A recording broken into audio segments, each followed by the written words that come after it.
Well, this is my home for the next 2 nights, tonight and tomorrow night, back in the city Sunday. I'm up at Bon Echo Provincial Park, which is northeast of Toronto, about 3 hours. It's my first time at this park, and we're in a non-electric site at the back of the park. The park is big. We've driven through a bit of it, and yeah, it's like back in this area here. We kind of, well, I didn't luck out. I did look online at the pictures and the dimensions of the spot. So this is a nice spot. It's flat where our tents are, and it's private, very private. There's no one around us. We're close to the vault toilets. They're over there, and so yeah, we're good. We're not far from the water. It's and it's very, very secluded.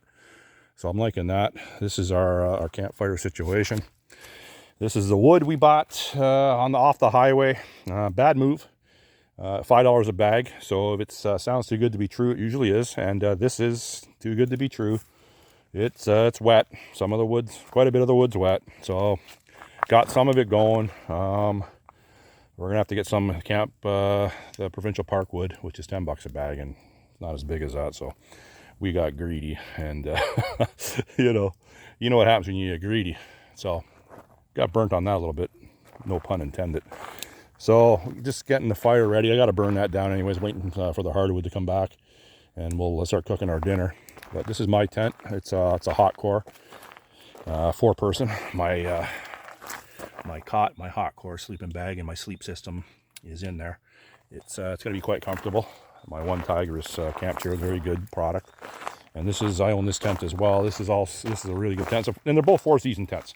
So this is a gear top tent. It's a good tent as well. And yeah, so it's not roughing it by any means. It's a little bit, but this isn't a hike in, hike out sort of thing.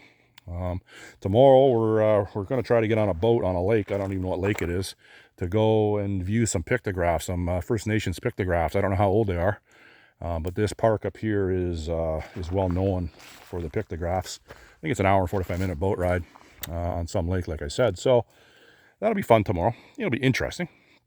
And the weather's supposed to be good. It was sprinkling here just a second ago. It called for no rain, but camping, you never know what happens. But anyhow, yeah, so this is our situation. It's pretty good. I'm liking it. It's a nice park. I'll be coming back to Bon Echo. Just in the Bon Echo visitor center here. This is a really nice visitor center and gift shop. A bunch of stuff in here. Obviously, these things aren't live.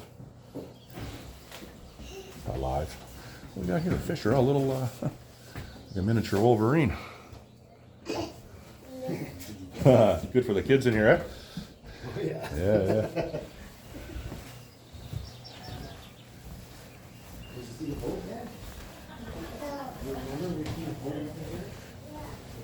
Pictures of the pictographs with labels. Oh, okay. So yeah, just talking to my buddy up here, and these are the pictographs or the pictoglyphs that we're gonna go see on the boat. We bought the boat tour. Yeah, so I've never seen one of these, and these are obviously pictures, but I've never seen one in person. I've seen one of those in person. I've seen one of those in person. Wow, birch bark canoe. Very nice center. I don't know about these pelts, but whatever. Omnivores, no meat, right? Or no both? Both, yeah. Yeah, Meat, we yeah, are. plants. Yeah. I don't know.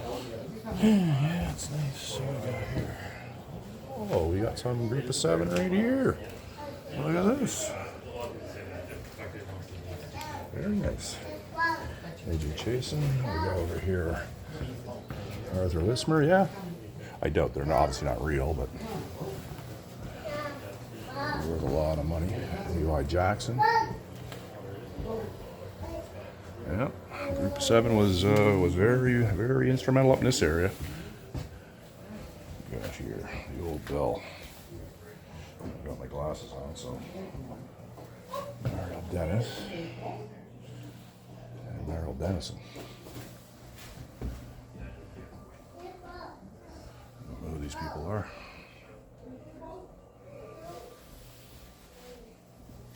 Nice little visitor center for sure. Oh, I think this is the nicest provincial park I've been in. You're being silly. There's a boat. Lava or magma from under the surface of the earth very slowly cooled and hardened. Now granite has three main ingredients or minerals inside of it which give it its very beautiful colors. So one of the biggest colors that probably stands out to you, although it's a little tricky to see because the rock is in shadow right now, but you'll notice that there's quite a bit of pink and red and orange in the rock. And so this is from the mineral feldspar. Now another mineral you'll see in granite is a white crystal-like rock called quartz, which we'll see once we get a little bit closer to the cliff. And then the third mineral you'll find in granite is called mica, which is a very brittle, flat type of mineral, and it's kind of flaky. So you'll see it in very small quantities along the cliff face, but if you were to go up towards Perth, so close to where Murphy's Point is, they actually have a historical mica mine to be so tall. And so it happened a very long time ago again. Everything in terms of rocks happened so many years ago before any of us were born. So we're going to shift back in time about 60 million years ago, before any of us would have been born. And at that time, there was something called a fault line that was created in this area. Now faulting, because it's such a deep lake, it actually offers a really great habitat for many different fish species, including a really incredible and actually prehistoric fish. Oh, do we know it? That's sturgeon. Oh my gosh, we're so knowledgeable. I love it. So yes, the lake sturgeon. And lake sturgeon can grow to be about 9 feet long. So that's almost the width of the boat here, not quite. They can grow to be about 500 pounds. So they're definitely a hefty unit of a fish.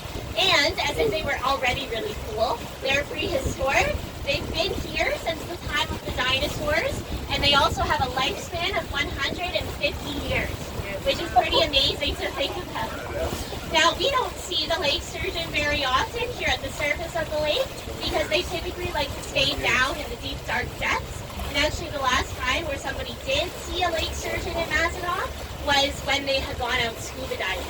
And so you really will only see them in their habitat. They very rarely come up to the surface of the lake. Yes. Yes. It's 45. It's 45 kilometers. Okay, so I was pretty close because the number I was actually thinking was 42, but I just didn't want to say it exactly. Okay, I like Holy the math. I like the teamwork. Wanna get over here and take a problem look? solving that way. It is friggin', it's high, man. Now I mentioned Holy. earlier at the very beginning that Mazinaw Rock is a sacred spot. Now, what is today known as Bon Echo Provincial Park Guano. is Indigenous land and is on the territory of several different First Nation communities, including the Algonquins of Ontario, the Algonquins of Pictogravs. It's also on 7 of the Williams Treaties First Nations. And as well as to see the pictograph, I do have pictures of them, so just wave me over and I can bring it a little bit closer. How old are these? The pictographs, so it's estimated that they're anywhere from 300 or even 1,000 years old. Holy. Yes, so the paint that would have been used to make them is called red ochre, which only uses 2 ingredients. So the first is this is Pictograph probably right the there. most vibrant That's pictograph nice. that's on Mazinaw Rock. It's very well preserved. It might also be one of the younger ones, although I don't know for sure. Yeah, So this yeah, good pictograph point. is Yeah. depicting a spirit or Manitou called Mishapazoo, which in English means the great water lynx is the translation there. And Mishapazoo acts very much as a protector over the waters. And so you'll find Mishapazoo in the depths of very deep lakes protecting those waters. And if ever there's disrespectful people or paddlers on the lake, Mishapazoo is said to be able to create really large waves, which would make it unsafe to travel across the water and would often lead to people tipping in their canoes.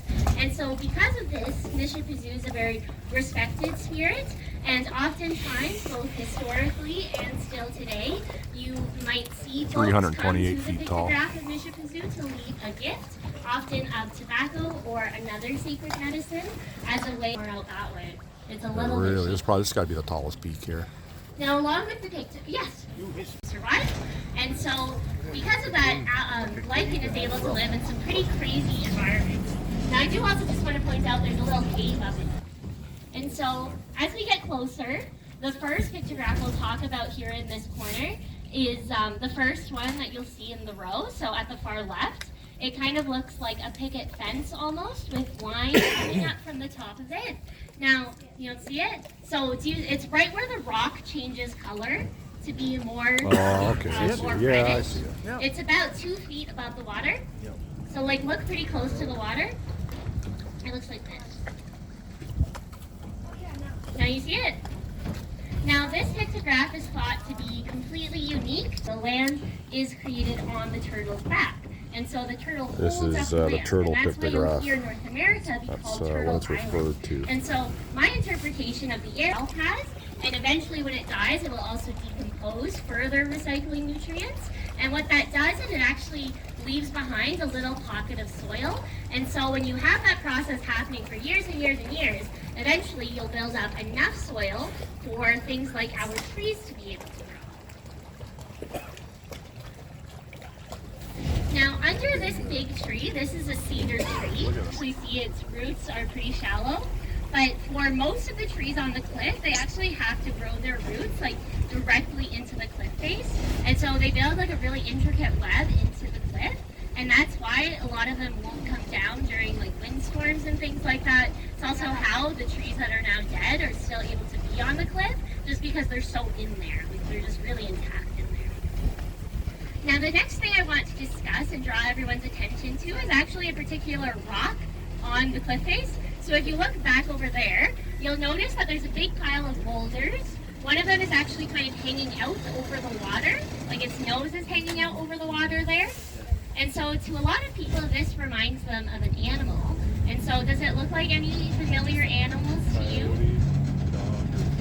Turtle. A lot of people call it Turtle Rock actually, because it does look a lot like a turtle.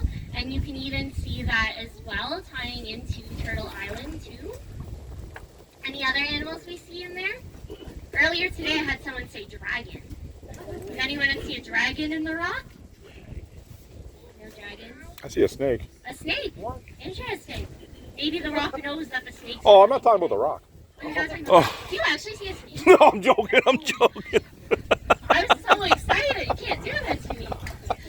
Snakes do swim in the lake. I've seen it when art was done in Canada. So, Arthur Lismer, there's a painting of that rock. Yes, there is. Okay. And it's called the sheep's nose. The So sheep's you can nose. actually look Arthur it up. Lismer, the sheep's It's nose. sold at auction for over $1 million.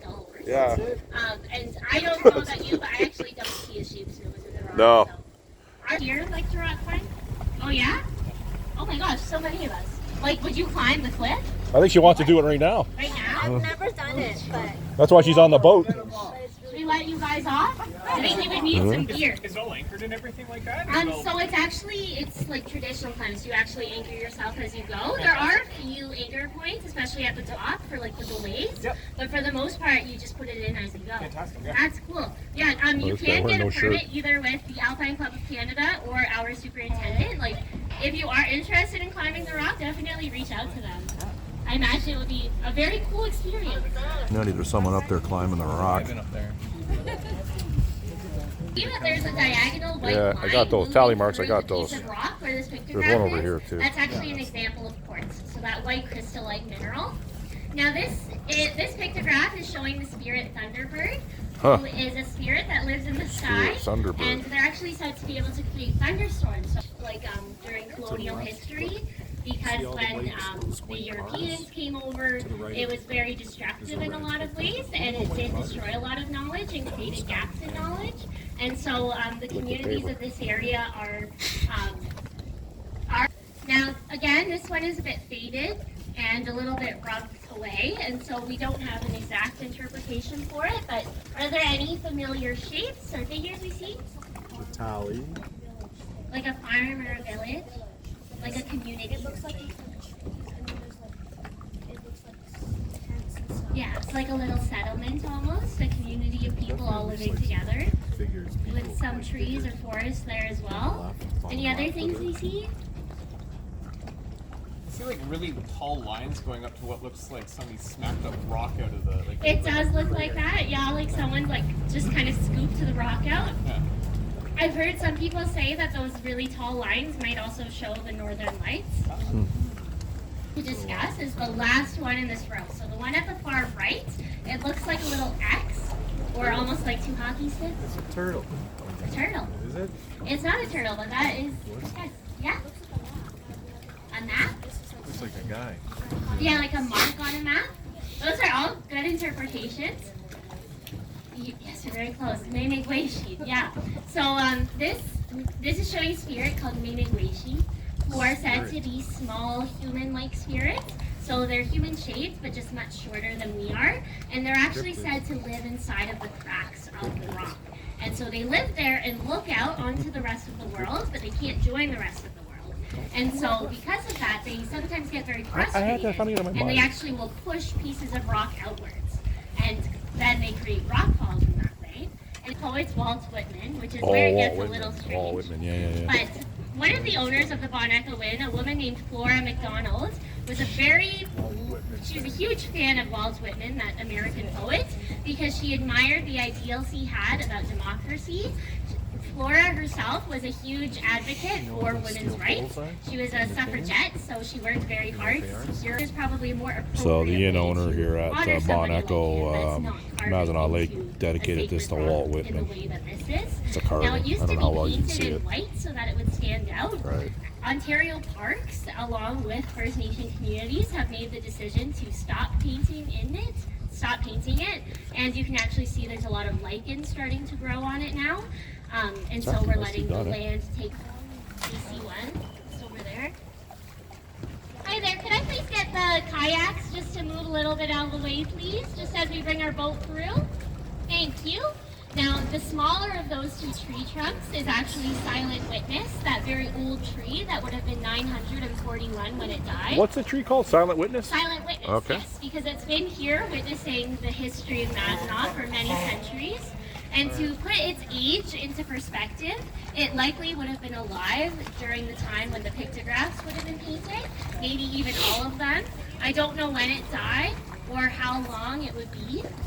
So this tree right here is Now, the Bon Echo Inn is 941 no years longer old. here today.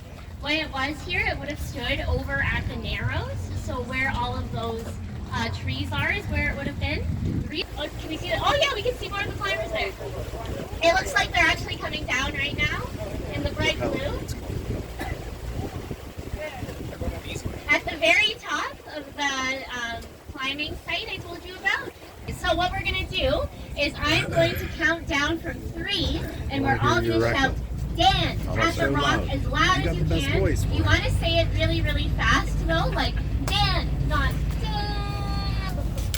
Okay, here we go. 3, 2, 1, Dan! Pretty good, right? Okay, that we'll was do actually one more more, than one I thought. syllable, and then we're going to finish it off with echo. So does anyone else have a one-syllable word? Oh? No? That works for me. Okay, that's close enough to one syllable. I could be louder than everyone else. Thank you so much to this family for your volunteering. Okay. I'm a baritone. It's not big. 3, What are we saying? 2, What's the word? 1, no! That was really good. Amazing. Okay, now that we're more advanced, we're going to do echo, but you have to say it super fast. Echo, not echo. Okay. 3, 2, 1, echo! That one was amazing. Excellent work. Oh my God. Still happening in just probably about 20 minutes or so. 10 minutes. Okay, that's okay. Mazinaw Rock. The snakes at the end, so it's okay if you're all a bit fashionably late. That's fine. They're just going to be gearing up, doing their introduction. So if you do want to go learn about snakes and hold some snakes thing or two, and let's thank our captain as well, because of course he didn't crash. And we should always applaud that. Well done, Captain Peter. Well done. That's 2 times today he hasn't crashed, so that's a pretty good record, I think. A Does record. anyone have plans for the day besides the snake show? Not really? Just to enjoy